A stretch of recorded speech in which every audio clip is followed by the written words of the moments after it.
What did you think was going to happen? I'm sorry to disappoint. Okay, sorry to disappoint. You never know who's behind the door. Okay, okay.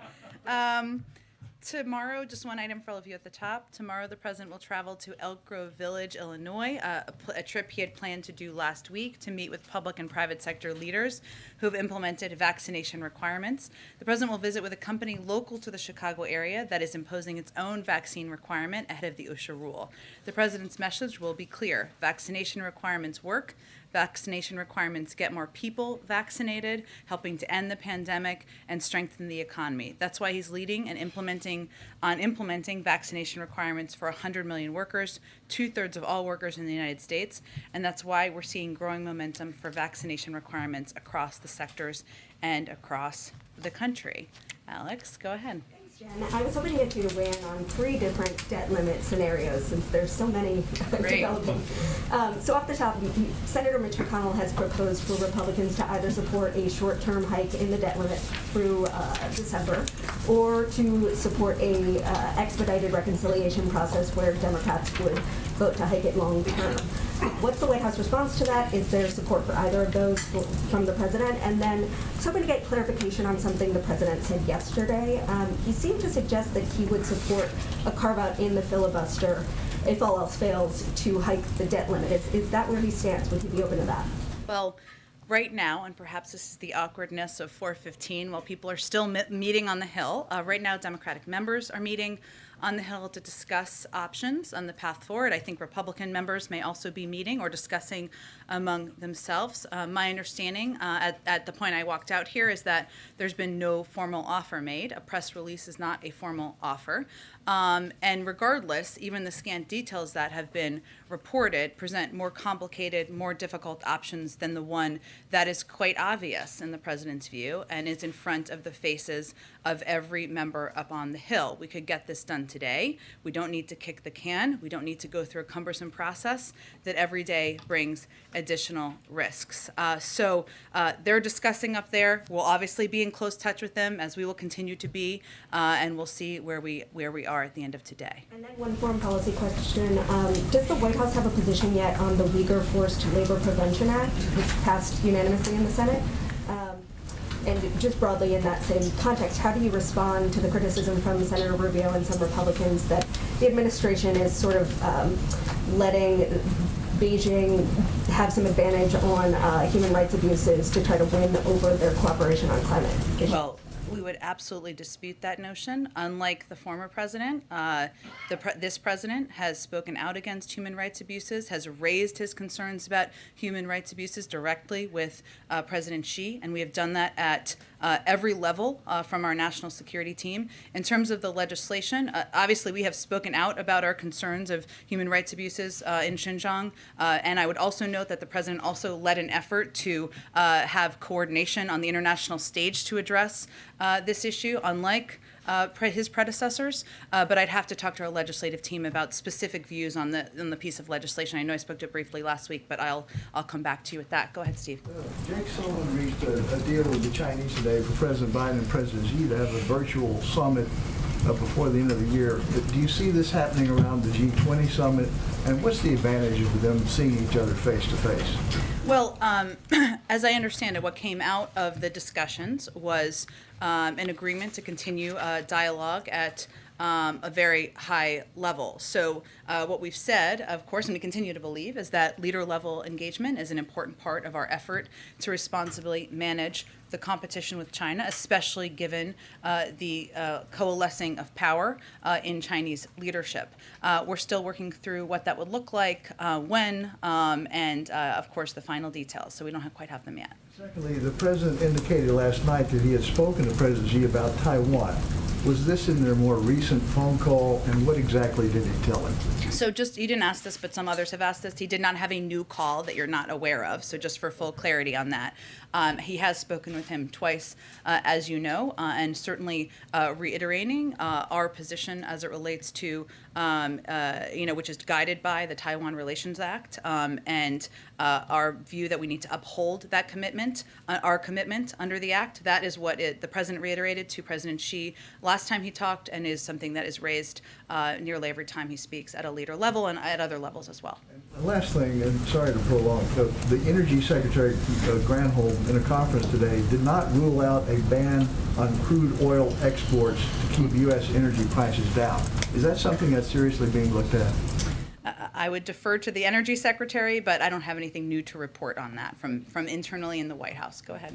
Hey, Jen. So I understand that you're obviously waiting for more details of this proposal from the Senate Minority Leader, but would the president accept a short-term deal to raise the debt ceiling while you try and find a broader path out of this crisis? Well, as I said a few minutes ago, we don't need to kick the can. We don't need to go through a cumbersome process that every day brings additional risks. And you heard many of the business leaders convey that. Even as we look to risk tomorrow, the next day, as the American people are looking at their retirement counts, worrying about their Social Security savings, members of the military worrying about their payments. We don't need to incur that risk uncertainty. And I think it's important to also remember we're at this point because Republicans in Congress treated the savings accounts and retirement savings of the American people, Social Security checks of retirees and veterans benefits, like a game of Monopoly, putting the stability and security of the American people at risk. We're at this point because Republicans in Congress blocked efforts by Democrats to raise the debt limit and protect the full faith and credit of the United States, despite having voted for it 3 times during the Trump administration. So obviously, as has been reported, the vote has been delayed. There's still an opportunity for Republicans to join us in being adults in the room and ensure that people have confidence in the economic security and their own retirement savings. The Minority Leader's proposal, though, seems to go at one of the key arguments that the president was making yesterday about why he's opposed to using budget reconciliation, which is that it would take time, it's cumbersome, it could lead to unexpected scenarios.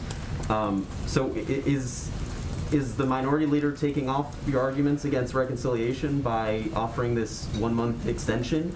And if not, then what are your remaining objections? Is it simply that you don't want Democrats to take a vote that would put a specific dollar amount? Democrats are very willing to be the adults in the room and take a vote to raise the debt limit. They're not even asking Republicans to do that anymore, since they've clearly shown their refusal to do exactly that. The point I'm making is that there is a very clear the least risky option here that can ensure that there is confidence from the American people about their own checking accounts or about their own retirement savings. That's something Republicans still have the opportunity to participate in and be a part of. And just on Afghanistan, if I could, the ISIS-K suicide bomber who carried out the attack that resulted in the deaths of 13 U.S. service members and dozens more Afghans had been released from the Parwan prison at Bagram Air Base just days before that attack took place when the Taliban took control of that base. Should the Biden administration have done more to secure Bagram or transfer ISIS-K prisoners outside of that? And do you now accept that this attack would not have happened had the United States retained control of Bagram? Well, I can't speak to the specific case. I'd leave it to the intelligence community to speak to that, so I'd point you to them. I'd remind you that as it relates to Bagram, there was a decision made to close Bagram because it wasn't strategically in the interests of the United States and our national security to keep it open with 5,000 troops there protecting Bagram at a distance that was far away from the capital and far away from where people from the embassy would be evacuated. So that was the broad-based decision. I understand you're asking me a different question than that, but I just wanted to reiterate. Would he have made the same decision had he known that it would result Again, in... I can't speak to this particular report. I would point you to the intelligence community. Go ahead. Thanks, Jen. Congress has passed countless short-term government funding measures. They have funded the government for 48 hours before. Wouldn't a short-term debt ceiling hike be preferable to default? The preference would be just getting this done today so we can move on to more business for the American people, and that option is still on the table. But the White House brought in all of these banking CEOs today to talk about how catastrophic it would be if the U.S. were to default. Why not send the markets that assurance, if you have the opportunity, that at least for the next 8 weeks, the debt ceiling is going to be secure? Well, if we're looking at the best options, why kick the can down the road a couple of more weeks? Why create an additional layer of uncertainty? Why not just get it done now? That's what we're continuing to press for, and that's our first choice. Go ahead. Thanks, Jen. A week ago, the National School Boards Association wrote to the president to say that their teachers feel like some parents protesting recently could be the equivalent to a form of domestic terrorism. And then the Attorney General put the FBI on the case. So does the administration agree that parents upset about their kids' curriculums could be considered domestic terrorists? Well, let me unravel this a little bit, because the National School Board Association is not a part of the U.S. government. I'd point you to them. What the Department of Justice said in a letter from the Attorney General is that, quote, threats against public servants are not only illegal, they run counter to our nation's core values. That is true. These were threats against public servants, threats against members of the school board. Regardless of the reasoning, threats and violence against public servants is illegal. That's what he was conveying from the Department of Justice. But the Department of Justice does now have the FBI on this. Something that the School Boards Association is asking for is for the administration to consider using the Patriot Act to investigate some of these school board protesters. So would the administration be okay with the FBI using the Patriot Act to surveil these parents if that is what they decide? I don't speak on behalf of the National School Board Association. I speak on behalf of this government. The Attorney General has put out a letter. They will take actions they take, and I would point to them for more information. And something that you said on Monday after some protesters were hounding Kirsten Sinema into a restroom, you said the president stands for the fundamental right of people to protest, to object, and to criticize. So does the president support the fundamental right of these parents to protest at school board meetings? Of course, but he doesn't stand for the fundamental right. I assume you don't either, for people to take violent action against members of public servants. And that's what the threats are about. And so no, he doesn't stand for that. No one should. John Kerry says that after France was cut out of the nuclear submarine deal and they were upset enough about being left in the dark that they pulled their ambassador, he went to the president and, quote, the president literally had not been aware of what had transpired. So what else are you guys not telling the president? Of course, he was aware of the French being upset. Let me finish. Let me finish. I know John Kerry quite well. He, of course, was aware, the president, of the French being displeased about the deal with the Australians. John Kerry also speaks regularly to the French as a part of his role as the climate envoy. He's someone who also served as Secretary of State. He's someone I alone traveled to France with him 25 times. He, of course, conveyed to the president what his read was of what they were specifically unhappy about and how to help address it. You said this president's first love is foreign policy. So why doesn't he know about these things in real time? Of course he knew about the French being displeased. Let me finish. He literally had not been aware. Peter, I would encourage you to ask John Kerry specifically about the context of his comments. The president and the former secretary are also good friends. He relies on his counsel, and as he does with many members of his national security team, but that certainly is not what he was intending to convey. Go ahead. Let me ask you quickly. Yesterday, the president said that he would be speaking with Mitch McConnell as it related to the debt limit. Has that conversation happened, and what did he tell him? They have not spoken. I think what the president has repeatedly conveyed is that he's certainly open to, as he has shown throughout the course of his presidency, having conversations with Democrats and Republicans when he feels it would be constructive. He said they will. He said they will be speaking. So he was saying they will at some point. At some point, if it's constructive in moving things forward. Okay. Does the president trust Mitch McConnell to be an honest broker in this process? I don't think this is about trust. This is about, he has known him a long time, but this is about whether you're going to be a leader and take steps that are not based on political calculations and more based on what's in the interest of the United States and the full faith and credit of the United States. The president discussed that there was a possibility of a filibuster, a carve-out, as it related to the debt ceiling. If that were the case, would the president be open to a filibuster carve-out for voting rights? Where does that line get drawn for the president? The president was just simply conveying that there are a range of options that leaders on the Hill are discussing. I think you all have reported that, or your colleagues on the Hill have. Nothing more than that. We'll be in touch with them, and we'll see what the next best options look like. But what is very clear is that there is an easy, risk-free option here that Republicans could allow Democrats to vote to raise the debt ceiling. We could be done with this today. Can I just follow very quick? Why wouldn't the president, given that relationship he has with Mitch McConnell, just call Mitch McConnell and have this conversation with him? Why do this through public What's the events? conversation about?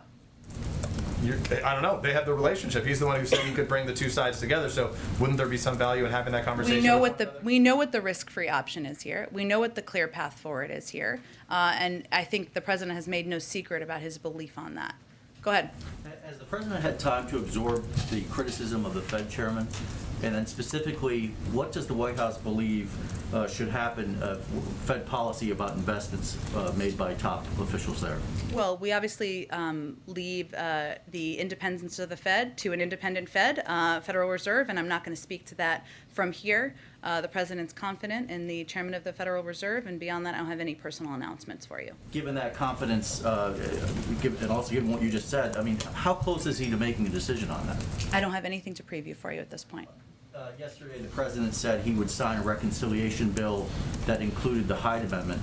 You told us earlier this week that he remains opposed to that. So is he backtracking on a campaign promise, something that's a lot of his supporters believe strongly in? Well, the president's position hasn't changed. The context of his comments were that there's still a negotiation happening. There's a range of views. His view remains what is reflected in his budget, which is that getting rid of, which he released in May, which shows that getting rid of the Hyde Amendment was a priority. That remains his position. This is a package that's still being negotiated, and he said that much last night as well. Go ahead. Just confirming what you told Peter, the president, when he signaled yesterday that it's possible that the Senate could change its rules, that we should not read that as him expressing support for that notion? The president was simply reporting out what you already have reported out, which is that there are a range of options being discussed on Capitol Hill. I want to ask you separately. The ambassador designate to India was seen reportedly at an event in Los Angeles last week, an art gallery event that featured the artwork of the president's son, Hunter.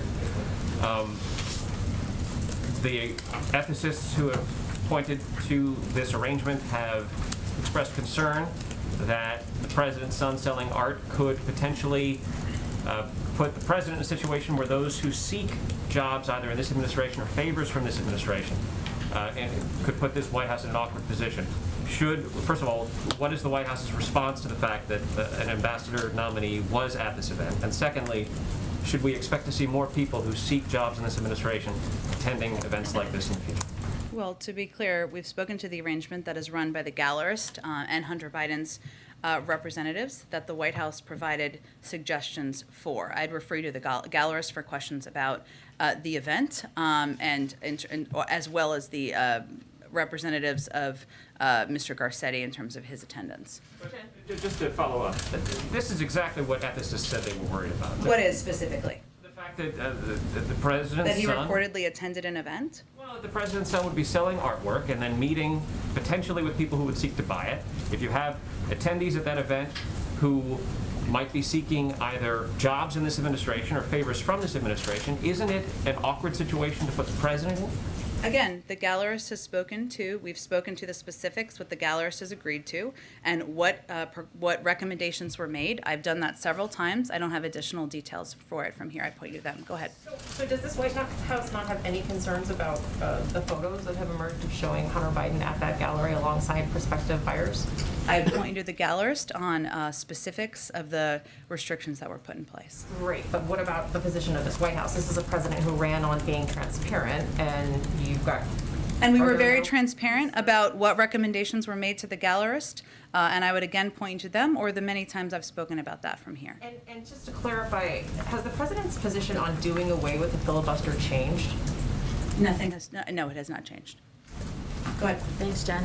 The administration reportedly will invest $1 billion into making rapid testing COVID kits available, but there are concerns that the tests will be too expensive. I think a lot of Americans are wondering, is there a universe where these available tests will be free or affordable or at least less expensive than $25 a pop? Yeah, so there's no question, to your point, that there has been a huge increase in an interest in testing and getting tests and making them, and people going out and being able to get them easily. We announced a $2 billion investment in September, so right now we're on track to double the number of rapid at-home tests on the market by early November, and we're also now on track to triple the number of rapid at-home tests on the market by and thanks to the approval of ACON, this Monday, which accelerates the pace, we're now on track to triple the number, not double, I apologize. So right now, with these investments, we'll be at 200 million tests per month starting in December, with tens of millions more coming on the market in coming weeks. And we're also working to ensure that these tests, in addition to making them more available, so you could go to CVS or Walmart or wherever to get them, we've been working hard to make sure they are accessible and available in pharmacies, in community centers, in schools. So we're also working to do that simultaneously and separate from that. We recognize there's a need. We recognize we needed to do more. And we are pleased by the fact that we are now on track to not only triple by November, but also quadruple by December. There was a school shooting in Texas today.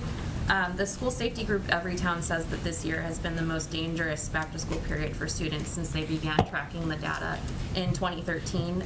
That's some 30 instances of gunfire on school grounds since August 1st, and today's shooting means that number is out of date. Is the administration discussing ways that schools can keep children safe from school violence? Absolutely. I mean, I would say the president has been an advocate for doing more for gun safety measures through the course of his career. Not only did he fight to get the Brady bill passed, he fought for the assault weapons ban. It remains a cause of his public life in office. We, of course, are frustrated by the inability to get common sense gun reforms through Congress. We should be able to get universal background checks approved. They're supported by the vast majority of the public, as are assault weapons bans. But in addition to that, we also have taken a number of steps, both by working through the Department of Justice to increase our strike force teams that are going out to specific communities and cities to help address violence. A lot of that is driven by gun violence. That's something that we've been implementing from there. And of course, our Department of Education is engaged in this effort as well. Go ahead. Thanks, Jen. Yesterday's hearing by a Facebook whistleblower underscored several major issues with the company, including, as many senators pointed out, issues with Section 230. On the campaign trail, Biden said that Section 230 should, quote, immediately be revoked, and that it should be revoked because, quote, Facebook is not just an internet company, it is propagating falsehoods they know to be false. Does the White House stand by that assessment of Section 230 given the revelations? Well, the president has long said, as you referenced, that tech platforms must be held accountable for the harms that they cause. And he has been a strong supporter of fundamental reforms to achieve that goal. This includes Section 230 reforms. It also includes privacy and antitrust reforms, as well as more transparency that should also be on the table. And he looks forward to working with Congress on these bipartisan issues. He's also called, I would note, because there were a range of issues that were raised during the whistleblower's testimony yesterday, on the FTC to adopt rules to address unfair data collection and surveillance practices in his executive order on promoting competition in the American economy. So yes, more needs to be done. Reform should happen. We also need to do more on privacy and antitrust, and certainly watching testimony yesterday raised a lot of those issues again for people. Go ahead. Thanks, Jen. Does the president have any intention of speaking with Senators Manchin or Sinema at all this week? I can't predict for you day by day. We have been in touch with Senator Manchin and Sinema at a senior staff level, and certainly I wouldn't rule it out. I wanted to ask a follow-up question on an earlier question about the Hyde Amendment. The president has not been shy about his opposition in recent years to the Hyde Amendment. As you mentioned, he made that clear in his budget blueprint. He made that clear as a candidate when he was running for president. So can you explain why it is he's saying that he would sign this bill either way, with or without this language? He's reflecting that it's a negotiation. It's ongoing.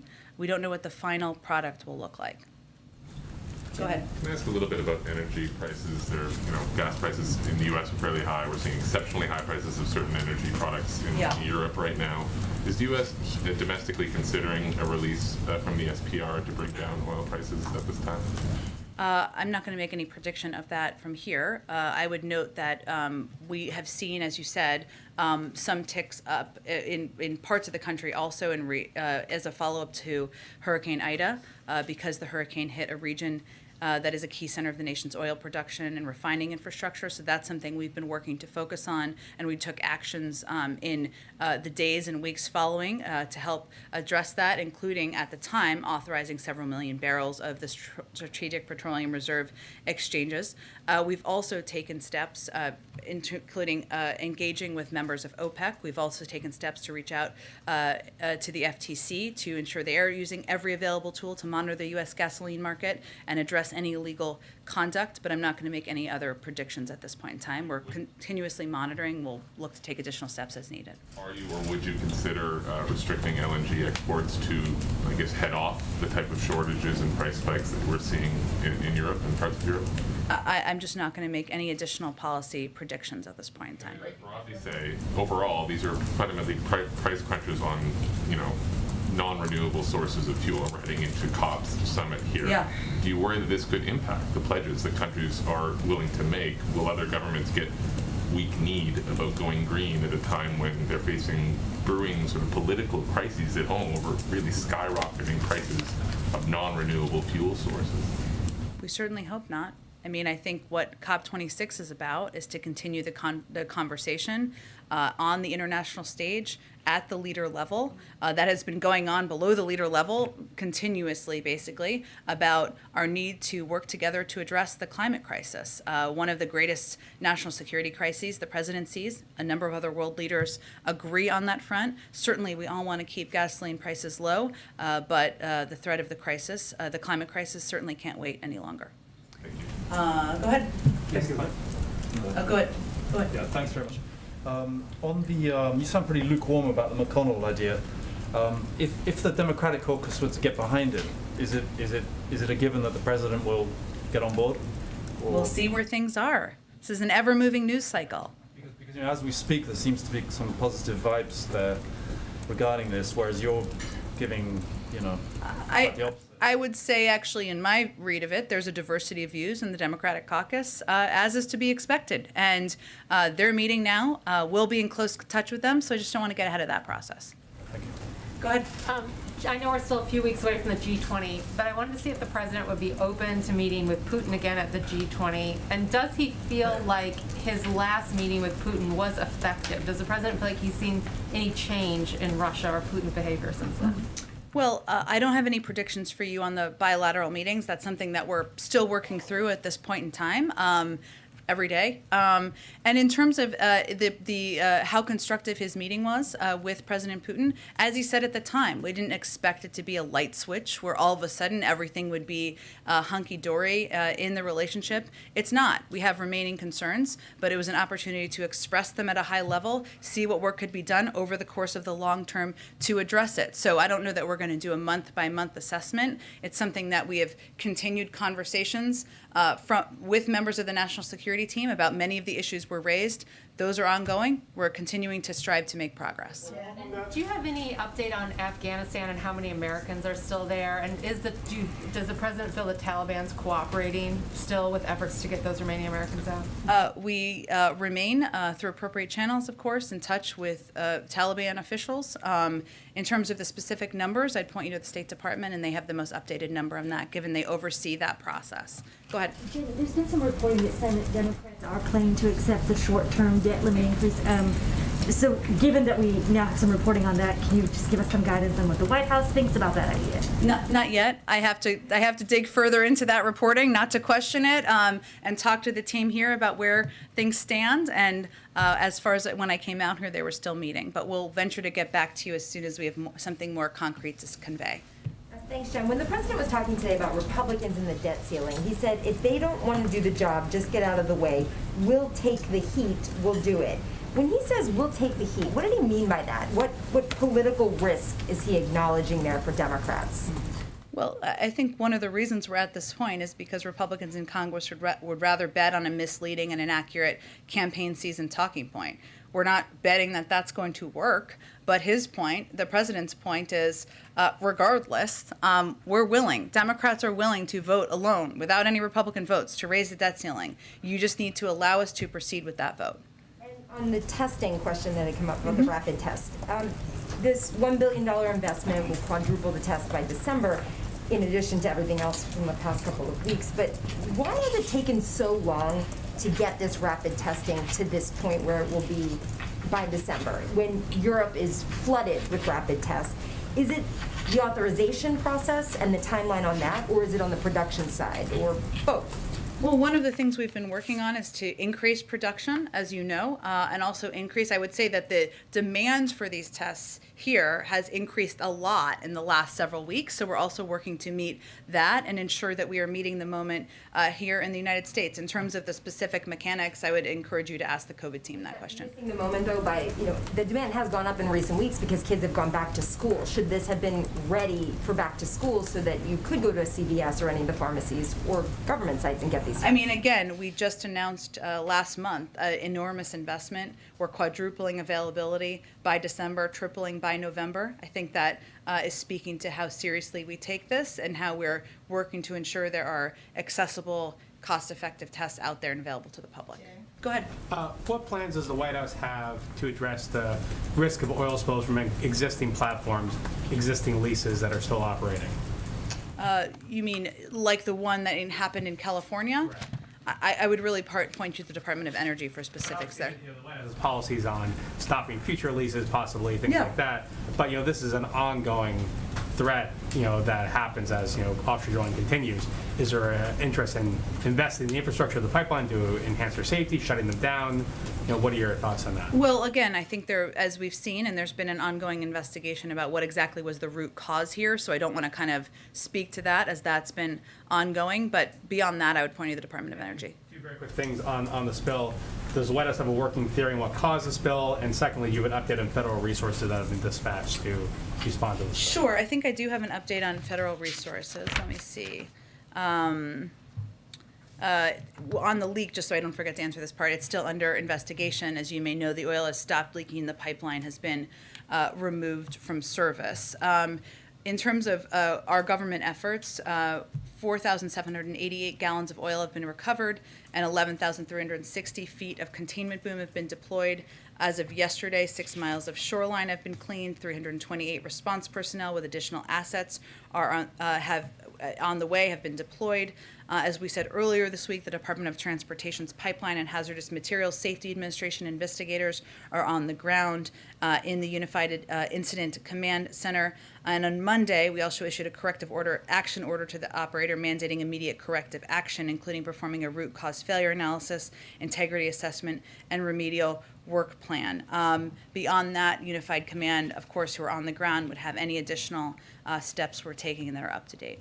Go ahead, April. Jen, we see there are crisis moments. Everything is in crisis mode here. But there are other issues that are percolating as well that some feel are at crisis levels. Black agenda issues. The Vice President just had the heads of Divine Nine in a meeting. Frank, good, direct discussion, we were told, about issues, particularly voting rights.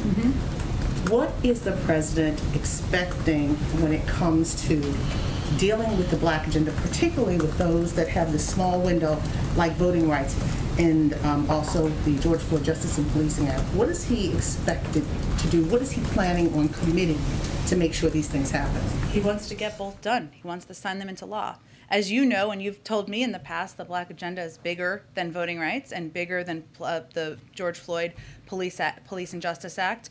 Both are hugely important. The President has committed to getting them both done. He wants to sign them into law. We need Congress to move forward on both to get that done. The Black agenda is huge, it's vast, but in this moment, there's a small window of time before elections happen. And the concern is that this President is not doing enough. He has not armed the Vice President or helped her to be able to fight the fight for these things. I would say the Vice President is more than capable of fighting the fight in the lead on this particular issue and any issue. So how is he the Vice President of the United States? Pretty powerful. Right, but if the President, the argument is if the President is not supporting her with the tools that she needs. Which tools is he not providing to her? The filibuster for voting rights, and that's in her portfolio. You have one of her friends and a Democrat, a strategist, Bakari Sellers, who says her portfolio is trash because he's not supporting her in the way that she needs to be supported for this to pass. So what do you say? Can he, will he, shall he push for the filibuster for voting rights even as he's doing it, thinking about it for the debt ceiling?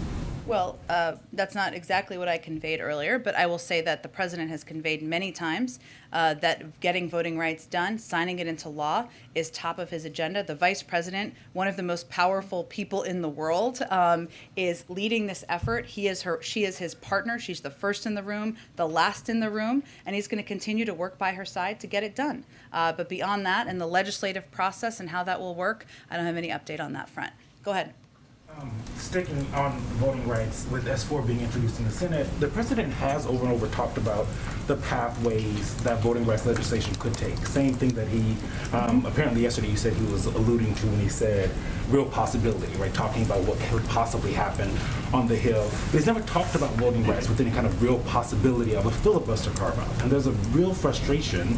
Some people got arrested just yesterday among activists on the voting rights issue. So other than we're frustrated, we stand with you, what do you have to say to activists who are saying this White House, the president, isn't doing enough on voting rights specifically? I think that was just the question I just answered, no? We're trying to get an answer from you. I mean, it's not a legitimate question. I'm not saying it's not. I'm not saying it's not.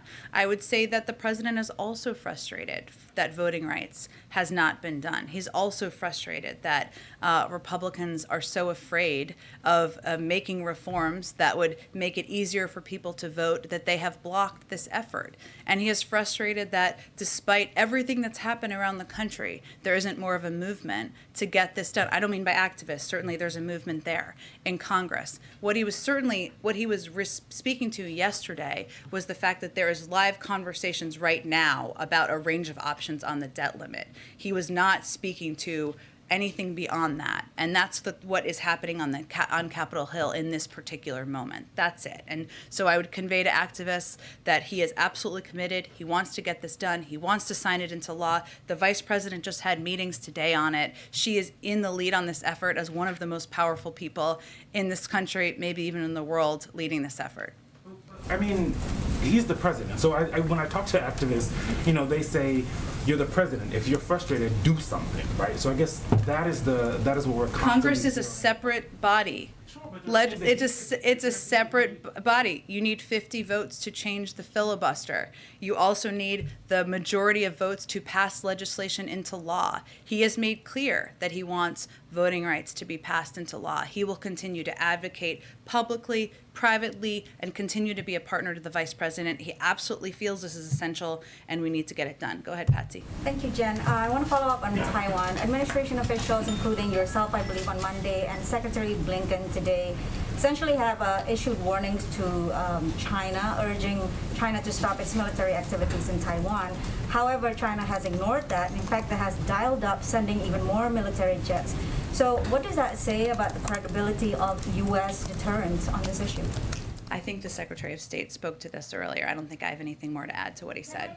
Go ahead. How concerned are you that these recent activities might actually escalate and then draw the U.S. into some sort of great power war with China? And so what are you doing to maintain tensions beyond kind of ad hoc meetings like the Zurich meeting that Jake Sullivan said? I wouldn't call a meeting with our National Security Advisor and his counterpart an ad hoc meeting.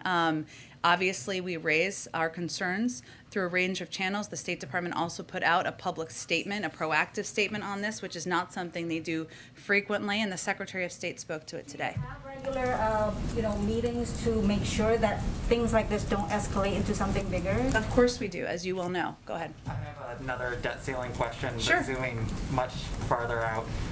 Earlier today, Jamie Dimon suggested getting rid of the debt ceiling altogether so that this scenario would not happen again. Secretary Yellen seemed to lend her support to that idea of getting rid of the debt ceiling altogether in the past.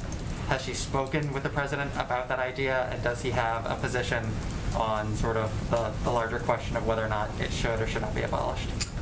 Right now, our focus is on raising the debt ceiling and the limited amount of time we have left to do that and do it without impacting the retirement savings accounts, the Social Security, and the economic security of millions of Americans. There's plenty of time to have a conversation after that. A quick follow-up. You were asked about the Uyghur anti-slave labor bill. You asked me about it last week, too, or the week before. I don't remember. Yeah. You've noted several times that the president has put out statements, there are sanctions as well. Does this administration, does the president feel that there's anyone in his administration that is opposed to this kind of bipartisan legislation? I think it's all about taking a look at the legislation and figuring out if it's something we'd support moving forward, every component of it, and I'll check and see if we have a statement of administration policy on it. You don't know of anyone in the administration who currently opposes this? Again, we're not talking about whether or not we think the treatment of the Uyghurs is outrageous. It is. We've all said that. We're talking about a piece of legislation that has several components, and so I just want to make sure I go through the proper process with that. Go ahead.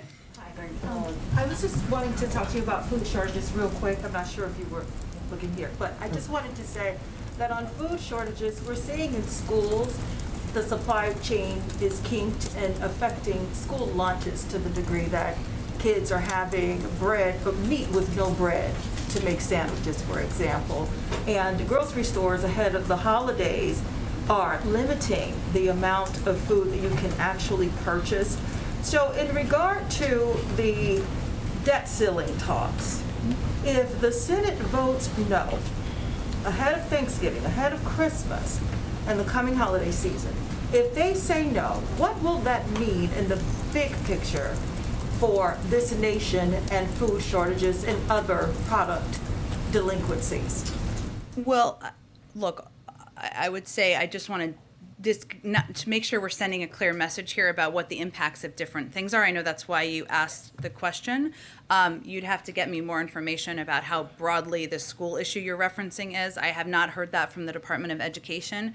It doesn't mean that it is not the case in certain schools, but if you have more information on that, come share that with me. I would say that we know that unless Congress acts to raise the debt limit, what we're talking about here is people's retirement savings, their Social Security benefits, their economic security being at risk. That could mean all sorts of things, to your point, about people's economic security, especially people who are at or below the poverty line or above the poverty line, and we're seeing the impact on markets across the country. We don't want that to be the case, of course. That's why we're working to prevent this from happening. I would say in terms of the cost of meat and the cost of goods, we think there's a range of issues here. You referenced the supply chain. Another issue is the fact that there's not enough competition among big meat producers. It's something Secretary Vilsack spoke to when he was here just a few weeks ago, and something our Department of Agriculture and the Department of Justice also are working to take steps to address. Go ahead. Real quick, one more on the shots. We do have an approval for Flowflex, I believe is the name of the rapid results test. And we were expecting today to hear more information about that, but I've written about this, and the New York Times is saying that one of the problems even in going to places like CVS to get a test is in some places you can't even buy a rapid results test. And being that school is in session and that we are going to be having more events, for example. So Mona, that's exactly why we just announced a $2 billion investment that's going to quadruple the number of tests that are available at schools, community centers, and also to purchase at home. So I'm talking about... It's starting to happen now. Go ahead. Just to follow up on John Kerry's comments. Yeah. You mentioned that he was, of course, aware of the displeasure after the deal was announced. Was he not aware of something before the deal was announced? Was he not aware that the French weren't read in? Was he not aware of the French deal on conventional submarines? Look, I think right now what our focus is on is moving forward. As you know, and as President Macron spoke to, they're going to be meeting next month. We're working to finalize the details of that. As you saw, our National Security Advisor and members of our National Security team have met with their counterparts or high-level officials in recent weeks. So at this point, what our focus is on is how we work with the French moving forward. Thanks, everyone. Thanks,